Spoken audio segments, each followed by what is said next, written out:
130 hores. Que bé com ho passaré. Mira, 1.300 euros dividit per 330 hores a 10 euros l'hora. És ridícul. Ja. Per edició de vídeo, jo estic segur que cobren 30 euros, no 40. Sí, sí. Si li cobro 30 euros... No, però això un professional. Vale, però això, com li faig barat, Ja. però a 10 euros l'hora... Bastant que no li falsito. Sí que... Lo siento. 10 Sí. euros l'hora. Suba cada compra. Hòstia, 10 euros l'hora. Edició de vídeo. Ja, ja. Asquerosa. Alex. ¿Me oyes? Hola, hola. Ahora. ¿Me oyes? Te escucho flojito. Vale, porque... Igual soy yo, ¿eh? Espérate, igual soy yo, el iluminado. No, lo tengo... Hello. Hello. No. Vale, me oyes bien, ¿verdad? Sí, te escucho. Que no es Vale, poco. sí, simplemente para eso, para ver qué... Hostia, hostia, hostia. A ver. Puedo subir de aquí, ¿eh? Ya está. Hola, hola. ¿Qué haces? ¿Qué Hola. haces? ¿Qué haces? Por eso te digo que estoy Baja, tocando el baja. potenciómetro de... Ya, ya, pero estás de 0 a 100. Que tengo que ir haciendo el baile Ahí del está canon. bien. Perfecto. Vale. ¿Me Vale, cambio de sala? sí, dime a qué sala te vas. Pues no, o sea, a la siguiente del WhatsApp. A Vale. la 2. Vale, voy. Digue-li Dame que un li... segundo, que Digue-li a pongo l'Àlex Christine. que... Pero ahora entro, ¿vale? Escucha, espera, escucha. He enviat un mail a Tècnicos a la Língua. Hi ha un petit canvi a algun nom dels links, ¿vale? De quins links? D'aquests Els de de la les plenària i breakouts. tal? ¿Vale? Els de la ple... És els el de mateix, les però sales alguns se'ls hi ha petites. afegit un còdig al final. Vale, vale, voy. ¿Vale? Vale, vale. Hauries de tindre-ho a Tècnicos. Vale, pues ahora lo actualizo. Venga, me cambio de sala. Voy a Education. A ver, links.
هاي أحمد.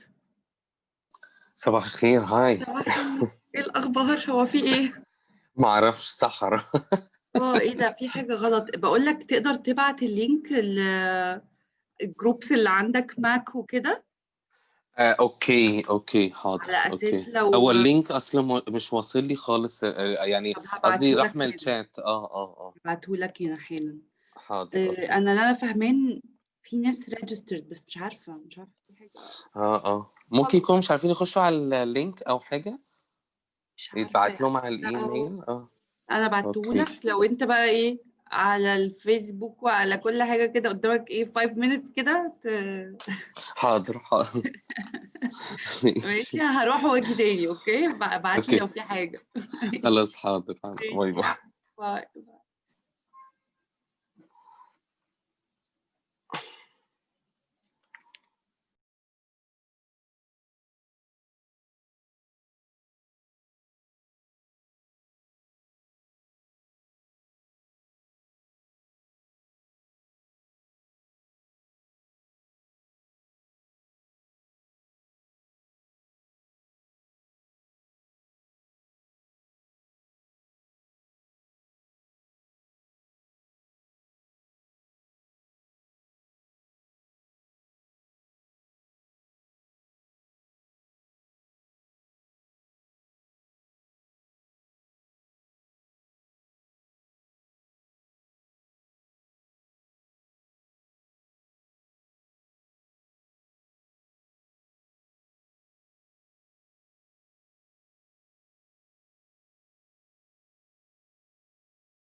Mr. Yassin. Hello, everyone. Hello, Barack. How are you? I'm fine, His Excellency. How are you? Very, really, really great. Supposedly that we have, you know, different morning. Yes. My Excellency. Okay. Your You're really lovely words, how's, kind words. how's going? Banlastic. Banlastic is growing. I received the news in German outlets about Banlastic, and I'm. It's just fantastic. It's quite really lovely news that we are reaching Germany because we do have a very good relations with the Goethe Institute. If you know Goethe, it's a very like what we call a culture institute. It's Goethe. Yeah. Goethe. Yes, you know the pronunciation is different, so I'm trying to cope with the German language. But it's a very active institution who is working on culture, working on environment, in a very perfect way. So I'm really happy about that. How we can, you know, work in a different way regarding the environment, also the support. We have Hagar here. Hello, Mm. Hagar. Hello, Hagar. I think she's not hearing me very well. So Barack, what pops in your mind when you hear environment, the word itself? Is it something I good, feel something bad, positively, negatively? I think first of all, environment doesn't all it necessarily mean for me the natural environment. It also means the environment of people, the aura, you know, and of course nature as well. And then if you go deeper into environment, I think it gives me the feeling of surrounding, you know, surrounding. With what are you surrounded? With buildings, with forests, you know, with nature, the surrounding, being surrounded environment. And then you go deeper, and of course, when you speak about natural environment, exactly, Okay. I had yesterday interesting conversation with a friend about environment and about meat production, meat consumption, food consumption, consumption in general, consuming things and not thinking about the other part of the world. Okay, it's really nice answer. So can we know more about you? Like, who's Barack? What are you doing? And did you do anything regarding environment before? Yeah. So I'm Burak, and I'm also YMW alumni. And yeah, I was doing a little bit advocacy on youth advocacy, and youth advocacy also was linked somehow to environment issues, peace and security, culture. But I have to say, in the past few years, with the climate activism and environmental awareness, you think more if you want to use plastic bags. You think more if you want to eat more. You think more about your trash, about heating, and just about privileges you have and some other people doesn't have, and you just don't realize the opportunity to have water, because I think water is the priority in environment. To have clean water is the main important thing, which you don't have, for example, in big cities in India. You have fresh water or like clean water problems, and people are getting illnesses because of dirty water. And I think that's the starting point, having resources, clean water resources. And this is all linked to environmental issues, to consumption, to trash, recycling, etc. But of course, Ahmed Yassin, as an expert, would love to hear more about it, especially on the preservation of water. But I think it's the starting point for life, for human life and everything. I think you important aspect speaking about the water resources and shortage is really taking a very a big portion of our talks, and how we are we're not giving a very proper chance of how to tackle the problems and the important points, especially in Egypt. We do have a problem now in the water resources, or getting into some sort of political conflicts with other countries regarding the water. So yes, it's a crucial issue. Thank you for your brilliant CV. I'm really happy about what you're doing and how you are working in a very, very crucial things, and sort of what you can offer to the youth. So we do have Mariam. Hello, good morning. Hi, Ahmed and Barak. How are you? How are you, Mariam? So it's really lovely to have you in this morning. So can you tell us more about yourself?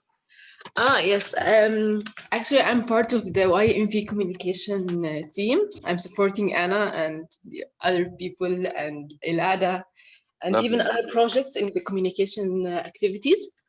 But I have a special also interest in environment. So that's why I picked this room, and I wanted to know more about the insights that you are sharing.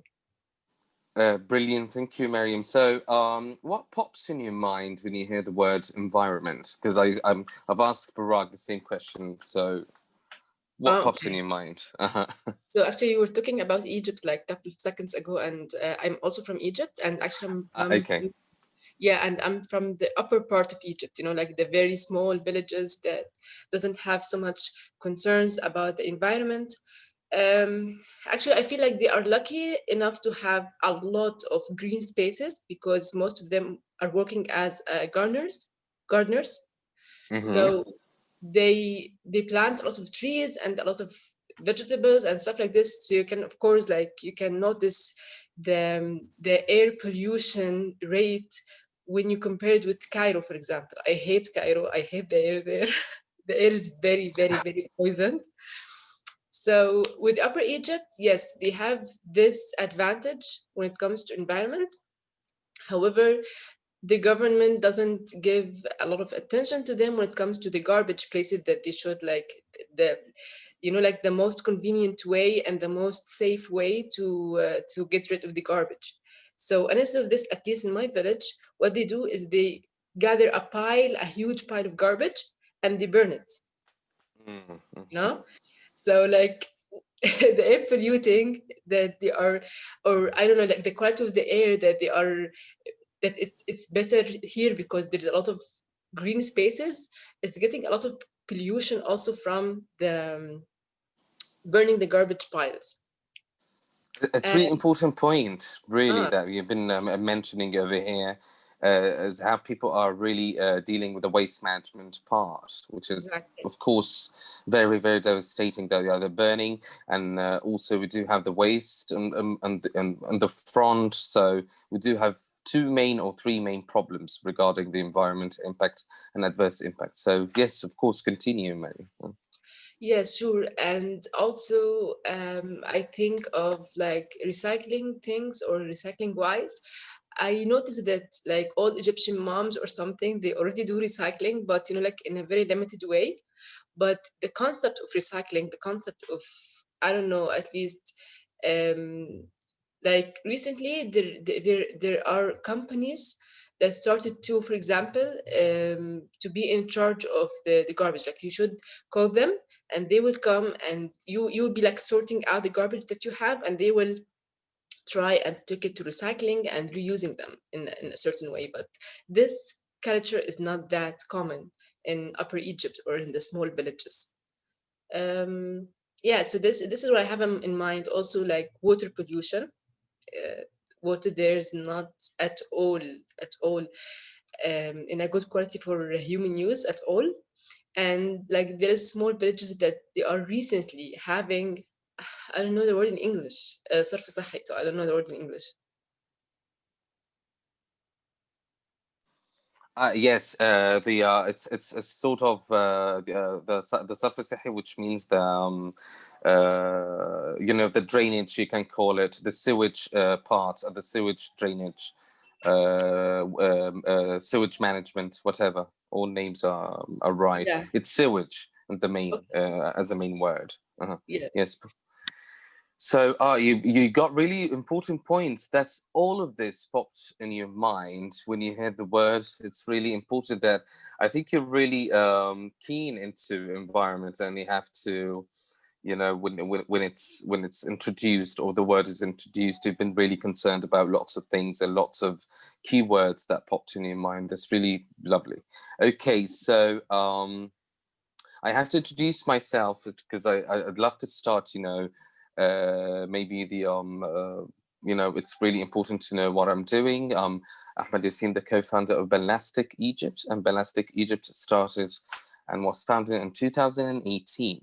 Ballastic is a word, like it's an acronym for two words, which is banning the plastic, or banning the single-use plastic, which is one of the worst types of plastic, like straws, like cutlery, dishes. Also, the devastating pollution which is happening all over the world. It's also polluting our seas, our waters, everything. So it's sort of a very, very killing monstrous material all over the world. I'm working on two aspects, which are green services and alternatives. As people think that when you are an environmental activist, you have to just lecture people or speak to them with a very, very high tune that you don't have to do this and that. But I thought about I have to offer some sort of alternatives regarding the single-use plastic, which I used for lots of products, and especially the three main things: the reusable bag, to be replacing the plastic bags, the ordinary ones, also the cutlery, the wooden cutlery, coming, of course, not cutting trees forward, it's just trimming the trees, and we are using the waste, a clean waste, of course, to be used for cutlery like this. This is one of the, it's a wooden fork, this one. And also we are doing the packaging itself, and also water straws. Paper straws, which is waterproof too. So all products is just a sort of, alternatives for the single-use plastic that it's infesting our seas, infesting our like homes, and it's a sort of, a very, very massive consumption, and it's really can't stop. We cannot really stop the pollution. It's crawling to our seas via the beaches, also in the Nile and Cairo and other cities, of course, like the villages you're speaking about, which is a very, very, of course, nice part of Egypt. And do have agriculture spots, which are contaminated with plastic. So that's what I'm doing. Also, I'm working on the other field in the development via my institutions, which is called Make a Contribution Club, MAC Club. So going back to our conversation, you've been speaking about really important things, but what do you know exactly, Mariam, about the plastic pollution in Egypt? What do you see? Do you think that there is a problem, there's a solution? Make of the plastic pollution problem? Actually, for me, like plastic matter has always been, for me, I was always looking from the original, the original part that I know for sure that this is not even possible, but I always feel like just changing people's mindset and how they think and how they use plastic, it will take forever. Yeah, of course, like small change is better than nothing at all.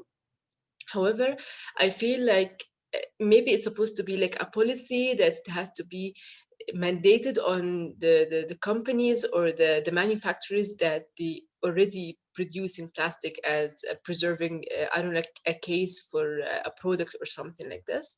But I'm not sure that if this is even possible or not. But this is how I feel like it's supposed to be like cut from the original, and then we can like trying to, you know, to contain the situation. But for me, dealing with the people's mindset is a very, very long term, and it requires a lot of hard working and patience. And actually, I'm not sure that the environment will have this much time, because we can already see the consequences of our usage and how we are treating it. So it's all coming back to us somehow with global warming and everything.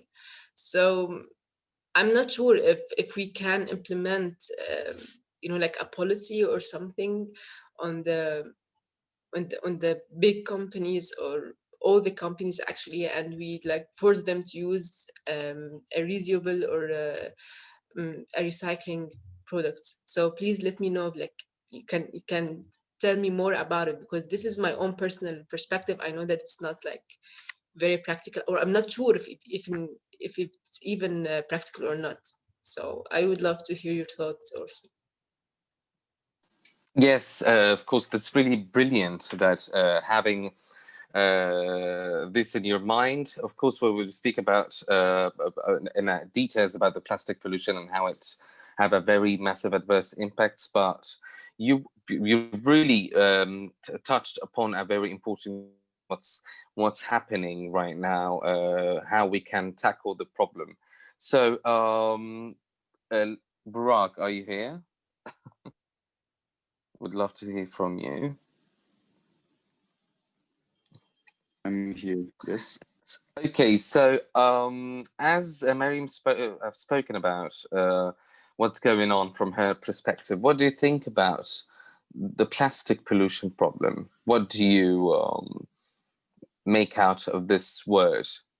Does it exist? Because people think that it's nothing serious about it. What do you think? Well, definitely it exists. I mean, yesterday he had a conversation with another friend who's an engineer, and we were speaking about it. And he said people are just consuming and throwing these things away, and they don't think about where this trash is going. Like in a third world country, and some African kids are looking in the trash to find something useful. So to avoid these things, because I mean, this is existing. It's not like disappearing, right? It's existing somewhere in the world, and it's not I think biodegradable. I think the world of plastic is quite huge, starting from plastic bags to many other things. And how to avoid that? I mean, it's just having more sustainable solutions.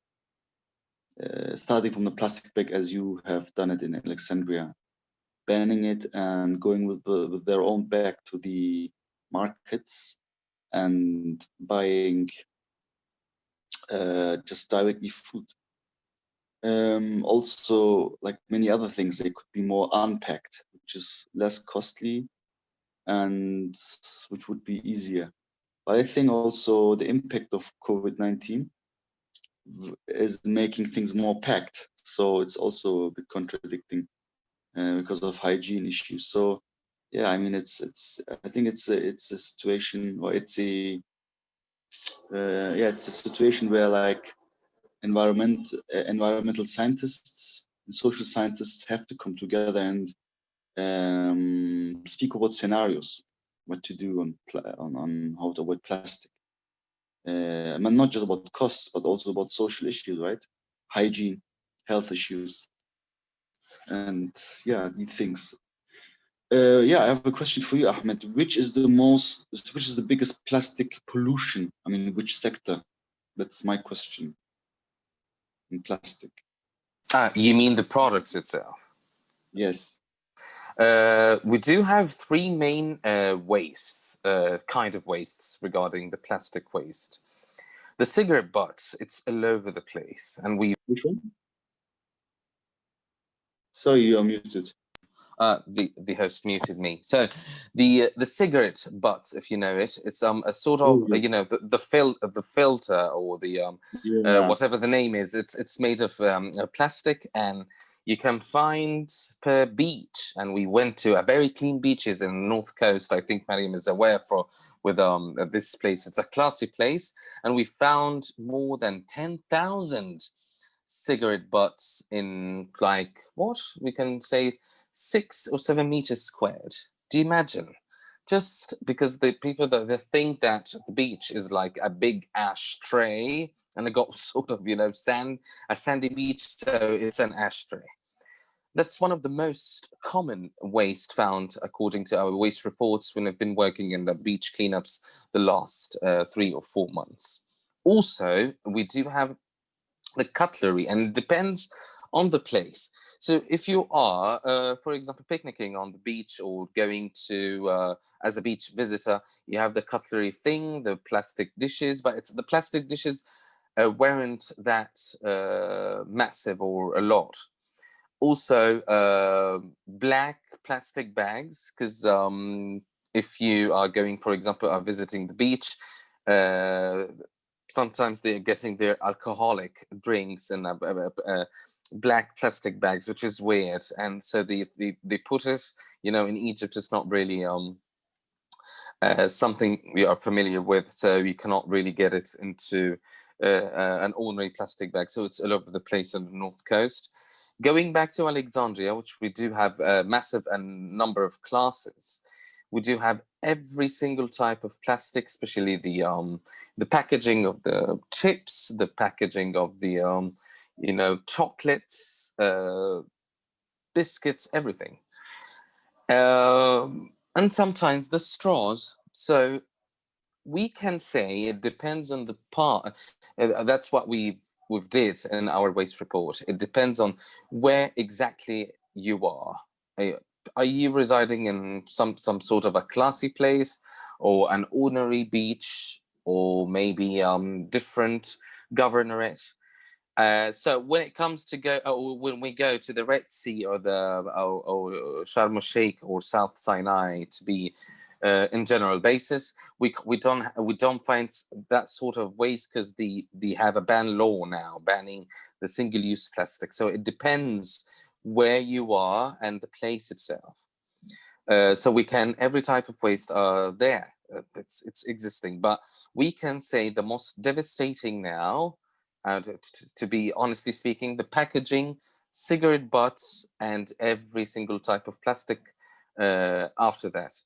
We do have a very interesting also thing that in Egypt, the recycling of plastic bottles are working properly. So now we cannot find plastic bottles that easily. So something good.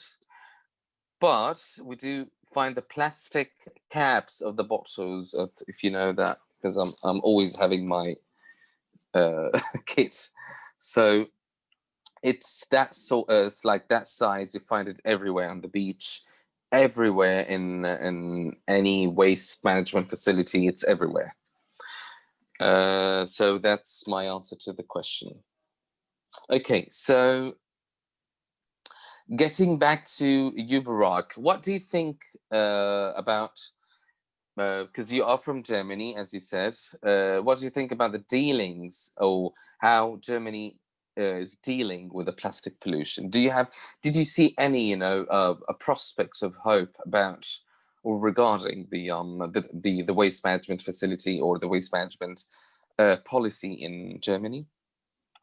I think the recycling management is quite good, because I remember since my childhood, since I'm like a child, there is a recycling system. So you don't have one bin, you have like 3 or even 4 bins where you recycle your stuff, especially for packages, let's say cartoon, Wow. paper.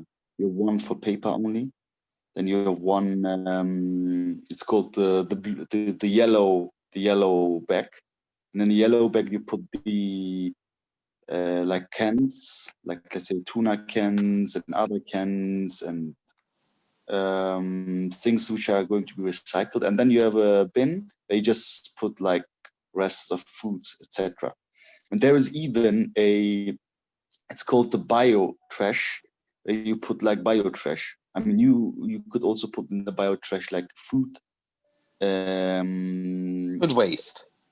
anything from the garden, waste from the garden, like natural waste, which is going to be probably used in agriculture again.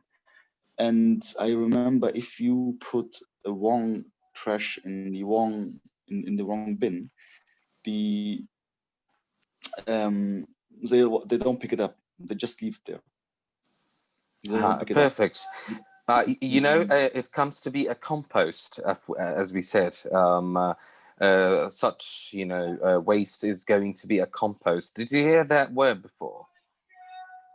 What do you mean this compost? It's gonna be It's a compost. That's the word. It's like a sort of, a fertilizer, but it's a natural one. It comes from the food waste, and you do have to. It has a very unique mechanism, just to be not to be smelly, not to be, like the ordinary waste, and it's very, very nice methodology to be used in agriculture. So that's what you want to say, which is coming from the fourth bin, food waste, the garden waste and stuff. That's very interesting. So. Sorry for interruption. You can continue. Since 30, I mean, since I remember, since my childhood, I have it, and which means, and everyone is like more or less, it's like a standard in a society. It's a standard in the society. It doesn't mean you have to be from a certain background to understand. It's a standard, and building up from this, which is the basic, you go ahead, and I mean, they go so far ahead that there are a lot of vegan people, don't eat meat, doing and people who eat meat, who are like more conservative, they even say I'm against a lot of meat consumption and I'm for eating less meat. So especially among young people, even among young Muslims, there is a trend of vegan and vegetarianism.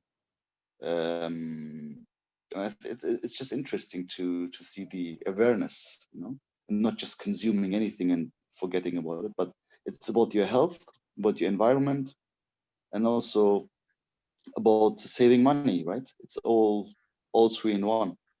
Exactly. And sustainable. Yeah. So Perfect. Mariam, yes. Regarding this, yes, because you mentioned the vegans and things like this, and I've been like really interested to know like how this happened. But my question is, does it really affect, and how it affects the environment in a very great way to be a meat lover or to be a vegan? I feel like we are both consuming like living things, and from my point, I'm not sure even if it's right or not, but I feel like the plants are the more important now to keep it, so just let me know like how does it really affect on the environment? And that's really interesting question regarding the meat, because we do have now a very massive problem that if we want to sustain the demands of the global meat consumption, so we are producing 35 to 40% of the carbon emission and the carbon footprint.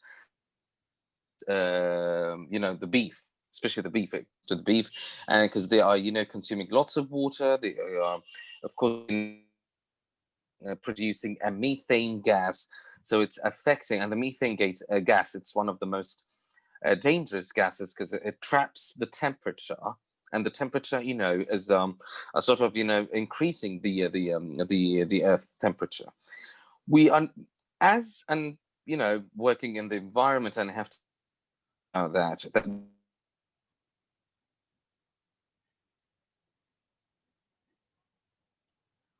is the problem. I feel like I'm losing you because the connection is not good. I'm not sure it's with me or with you.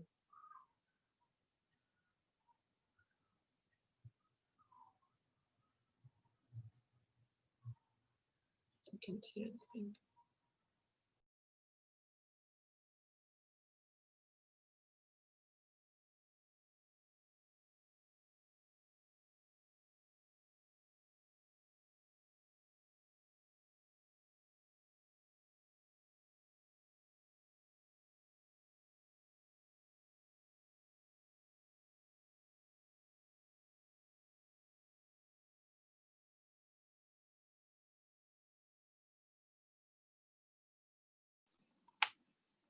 Hello, can you hear me?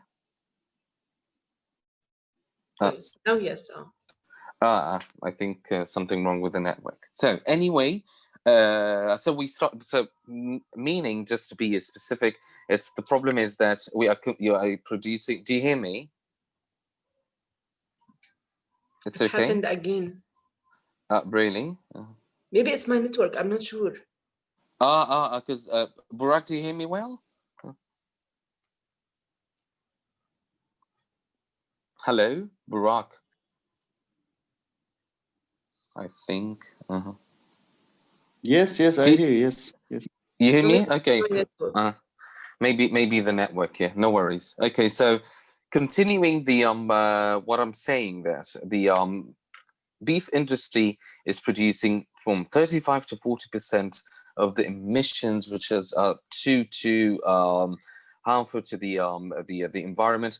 And also, if you know what is really interesting in this part, that planes or aircrafts or cars or anything which is producing emissions are not harmful like the beef industry. Do you imagine? Which is really weird. And sustainability in such businesses, it's consuming more water, everything, more food. So you need to sustain such. And also it's that if you are buying a very small, we can say half a pound or half pound of steak, or we can say to be a quarter kilogram of a steak, it requires more than 1,000 liters of water. Do you imagine, to be produced? So that small steak part you're eating, it's taking more than 1,000 liters of water, which is massive. Also the grass and speaking of the farms, which is now it's everywhere. And you can find it now in the developed countries, like the developed countries which have lots of fields, or the green fields in New Zealand or Canada are now threatened by such industry. So that's my answer. So do you have a Interesting. comment over this? No, I think maybe the information I know is very brand new, your comments. So and I think it's more logical, like the transportation thing compared to the food, to the meat industry. It's really shocking. But yes, I can, at least I cook a lot, so I know how much time it takes, for example, to make the meat done and everything, and compared to rice and another vegetable. So I can see the comparison here, at least. Got it. Yeah, perfect. Yeah. That's really brilliant. Yeah, from water perspective and from heat perspective, because I'm using the oven and the fire for a longer time, so maybe it's also affect the emissions. So I can see the comparison, at least from this very small scale. So I know that when it's reflected to a larger scale, it would be much bigger. So yes. But one of the most significant things in my life, when I speak to someone who's interested in keen in environment, that it seems to be that people want the harsh or the direct action, but I don't believe in that, because I do want to take partial steps. Changing the mindsets is not such an easy task, so you need to be very calm and patient for it. Okay, so they're telling us to go back to the plenary room, but okay. To finish this point, I would love to hear about you about this, what I'm talking about, the climate emergency aspect. Did you hear about it before, Mariam and Burak? Let's start with climate emergency aspects. A word, yeah. Can we say the key word? You didn't hear about it before. No, I don't. But you did climate change, of course. You know the climate change. Sure. Yes. Of course. What about you, Burak? Yes, I did. Yes, I did. Climate emergency from the Secretary General of the UN stuff. Perfect. So, why do you think that they named this, or they introduced this keyword now these days? The question to you, Barak. Sorry, can you repeat again? Sorry. Why do you think that they introduced the word climate emergency instead of climate change? I think it's just to show that it is happening already since many years, and it's just so it's an emergency. It's like COVID-19, right? You have to do immediate action. Great, perfect. So thank you. Go back to check the links. We will go back to the plenary room. Thank you very much, guys, for this fruitful conversation. And I love always to talk to you, Barak. And thank you, Mariam. It's really lovely to have you here today. Very nice. Very much. Thank you so much. Thank you.